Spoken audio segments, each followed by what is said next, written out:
Hello, my name is Helen Coulson. I'm the Deputy Head here at Coombs Head. I oversee attendance. So I've just put a little PowerPoint together to give you an overall idea of the journey that we've been on over the last year or two and some of the main headline figures.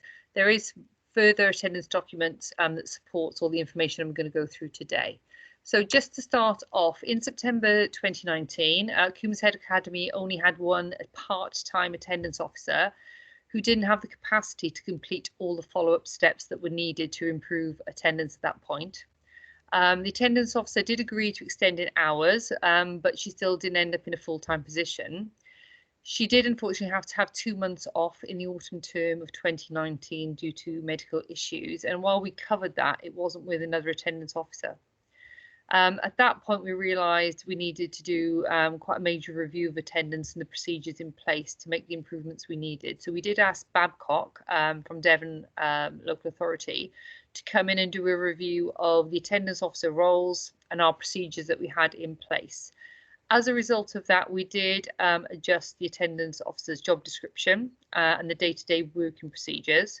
We also changed the follow-up procedure and amended our attendance policy. We were particularly looking for more of an impact from the heads of year at this point. So this did all lead to an improvement in attendance during 2019-2020 of nearly 1%, as the data shows.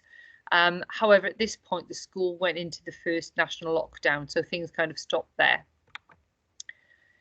Looking forward then to September 2020, we decided we needed to make a change to the staffing structure, not only for attendance, but for behaviour as well. So the pastoral structure changed from teaching heads of year to non-teaching student support officers, who all had a clear role within attendance and working alongside the attendance officer. However, after the first half term, it was clear that the follow-up strategies weren't having the impact we'd expected.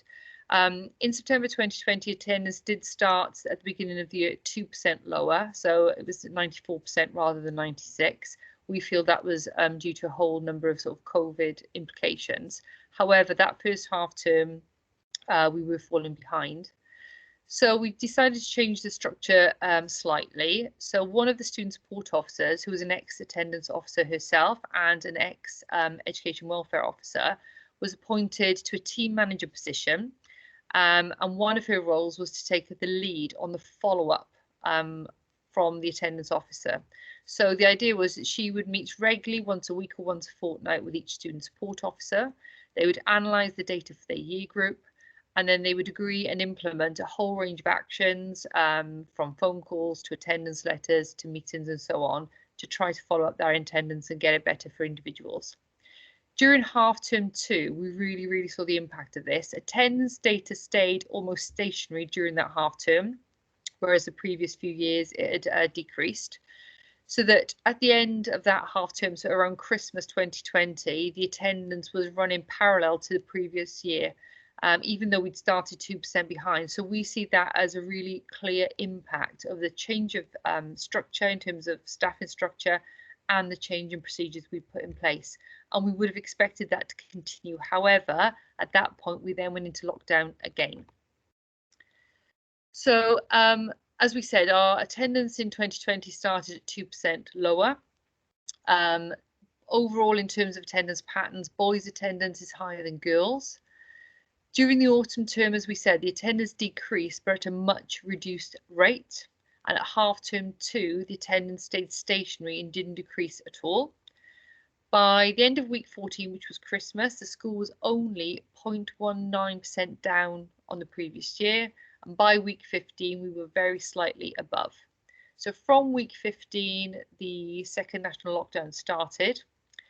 If you look at the data, we did have quite a significant drop between weeks 17 and 18. This primarily is a result of the students on the vulnerable list. So we had a very extensive vulnerable list. We included anybody that either was SEND or early help or had sort of issues previously with logging on and working during the first lockdown. So we had quite a large list, and some of those students didn't attend. However, the processes we put in place meant that they were being contacted every single day.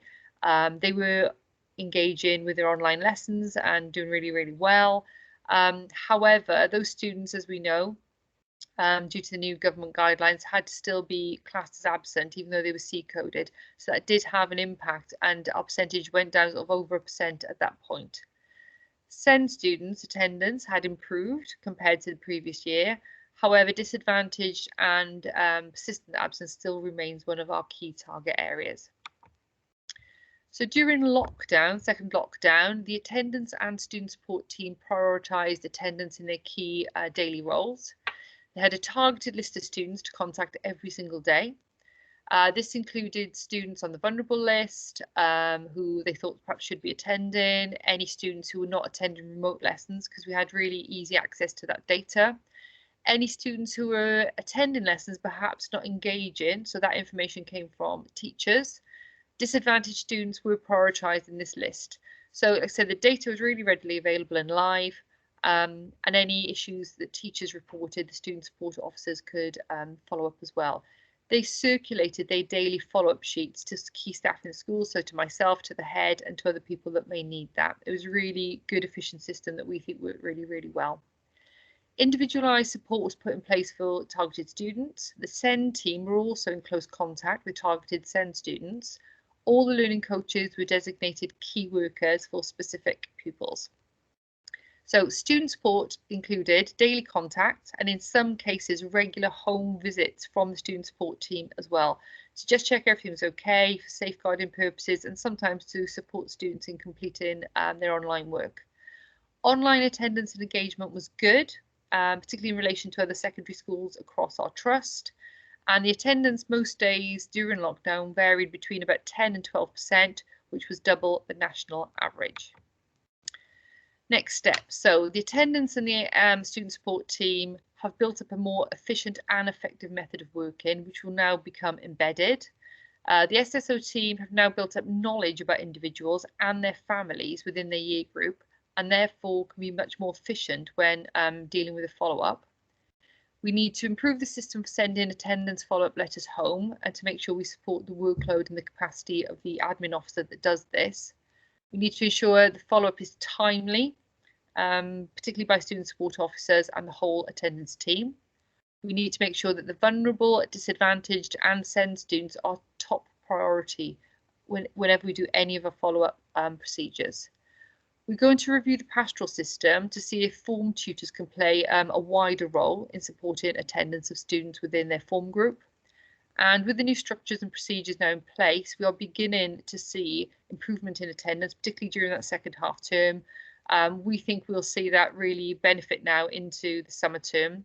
The last 4 weeks of March, where lockdown had ended, we saw a weekly improvement in attendance. So we are expecting that to continue through the summer and into the next academic year. Okay, thank you.